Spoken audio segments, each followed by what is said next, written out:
اب سوال یہ پیدا ہوتا ہے کہ کیا روزے کی حالت میں مسواک کرنا چاہیے یا مسواک نہیں کرنا چاہیے؟ تو امام شافعی رحمت اللہ علیہ وہ فرماتے ہیں اس حدیث کی وجہ سے جو ابھی آپ کے سامنے پڑھی گئی کہ روزے دار کے منہ کی بو اللہ کی یہاں مشک سے زیادہ پاکیزہ ہے،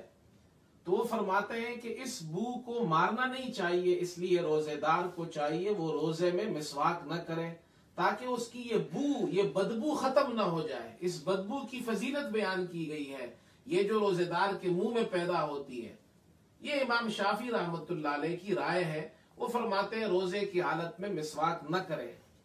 اور خاص طور پر فرماتے ہیں کہ زوال کے بعد پھر مسواک نہ کرے، اس لیے کہ زوال کے بعد یہ جو آدھا دن تقریباً گزر جاتا ہے، پھر معدے جب خالی ہوتا ہے تو اس وقت یہ بدبو پیدا ہوتی ہے۔ یہ ان کی رائے ہے، جبکہ دیگر ائمہ، جمہور علماء، امام ابو حنیفہ، امام مالک، امام احمد بن حنبل اور دیگر علماء وہ یہ فرماتے ہیں کہ مسواک کرنا سنت ہے، روزے کی حالت میں بھی اور بغیر روزے کی حالت میں بھی سنت ہے۔ اور ان کے یہاں وہ یہ حدیث پیش کرتے ہیں کہ عامر ابن ربیعہ فرماتے ہیں کہ میں نے رسول کریم صلی اللہ علیہ وسلم کو دیکھا کہ آپ روزے کی حالت میں مسواک فرما رہے تھے، اور میں نے اتنی مرتبہ آپ کو دیکھا کہ میں شمار نہیں کر سکتا ہوں، یعنی آپ بہت زیادہ مسواک روزے کی حالت میں استعمال فرماتے تھے، اور میں نے آپ کو یہ کثرت سے دیکھا ہے۔ اس سے معلوم ہوا روزے کی حالت میں مسواک کرنا سنت ہے، جیسے بغیر روزے کی حالت میں مسواک کرنا سنت ہے۔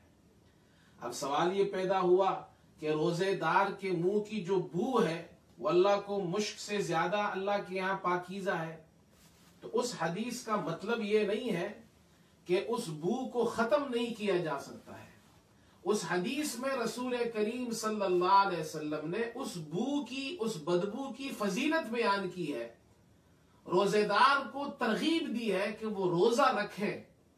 اور روزے کی حالت میں جو منہ سے بدبو پیدا ہوتی ہے اس بدبو سے پریشان نہ ہو، تو اس کی پریشانی ختم کرنے کے لیے اور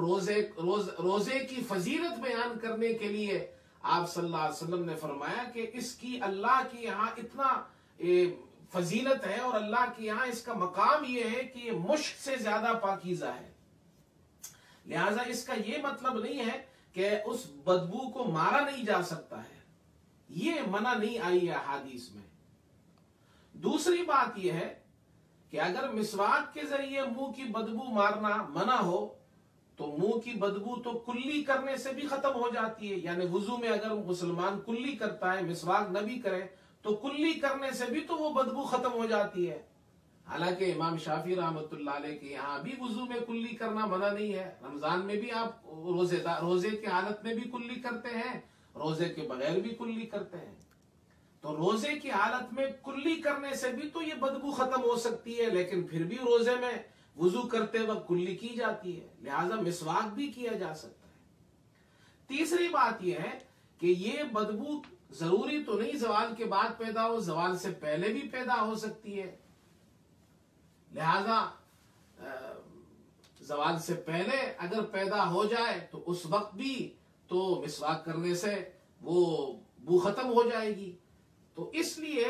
جمہور علماء یہ کہتے ہیں کہ اس بدبو کو مارنے سے منع نہیں آیا ہے، اس بدبو کی فضیلت بیان کی گئی ہے، اور جو فضیلت بیان کی گئی ہے وہ یہ ہے کہ اللہ کے یہاں وہ بدبو اللہ کے یہاں مشک سے زیادہ پاکیزہ ہے۔ پھر آگے یہ بات بھی سمجھنی چاہیے کہ جو اللہ کے یہاں اس بدبو کی جو فضیلت ہے اس کا مطلب کیا ہے؟ تو محدثین فرماتے ہیں، حضرات علماء فرماتے ہیں، ایک مطلب یہ بیان فرماتے ہیں قاضی ایاز رحمت اللہ علیہ کہ اللہ کے یہاں روزے دار کے منہ کی بو مشک سے زیادہ پاکیزہ ہے، اس کا مطلب یہ ہے کہ قیامت کے دن جب یہ روزے دار آئے گا تو اللہ تعالیٰ اس کو یہ فضیلت عطا فرمائیں گے کہ اس کے منہ سے مشک سے زیادہ اچھی خوشبو آ رہی ہوگی، یہ اس کو اس کا بدلہ ملے گا۔ جیسے ایک دوسری حدیث میں رسول کریم صلی اللہ علیہ وسلم نے ارشاد فرمایا، جو شخص اللہ کے راستے میں زخمی ہو جائے تو اس زخمی شخص کے بارے میں آپ صلی اللہ علیہ وسلم نے ارشاد فرمایا کہ قیامت کے دن وہ اس حال میں آئے گا کہ اس کے بدن سے خون جاری ہوگا، اور فرمایا اللون لون الدم والریح ریح المسک،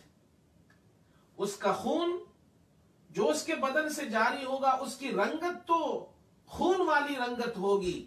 لیکن اس کی خوشبو خون والی نہیں ہوگی، بلکہ اس کی خوشبو، اس کے اندر جو خوشبو ہوگی وہ ایسی خوشبو ہوگی جیسے مشک سے خوشبو آتی ہے۔ تو اللہ اس کے زخم کے اندر جو خون ہے اس خون کو اللہ اس کی بو کو مشک کی خوشبو سے بدل دے گا۔ اسی طرح یہاں فرمایا روزے دار کے منہ کی جو بو ہے قیامت کے دن اللہ اسے مشک سے بدل دیں گے۔ اور ایک معنی محدثین نے یہ بیان کیا ہے کہ فرشتوں کو انسانوں کے منہ کی بدبو پسند نہیں ہے، ان کو بدبو سے اذیت ہوتی ہے، اسی لیے ہمیں حکم دیا گیا ہے کہ جب تم نماز کے لیے مسجد جاؤ تو کچی پیاز کھا کر مت جاؤ، لہسن کھا کر مت جاؤ، اس لیے کہ اس سے بدبو پیدا ہوتی ہے، انسانوں کو بھی تکلیف ہوتی ہے، فرشتوں کو بھی تکلیف ہوتی ہے۔ لیکن خاص طور پر یہاں جو فرمایا روزے دار کے منہ کی بو یہ اللہ کی یہاں مشک سے زیادہ پسندیدہ ہے، مشک سے زیادہ پاکیزہ ہے،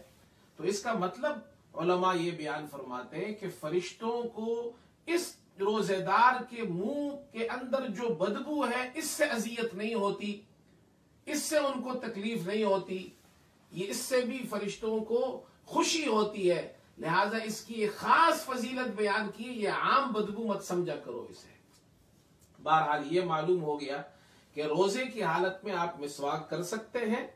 اور جو بدبو پیدا ہوتی ہے اس بدبو کو مارنا منع نہیں ہے، البتہ اس بدبو کی ایک فضیلت بیان کی گئی ہے۔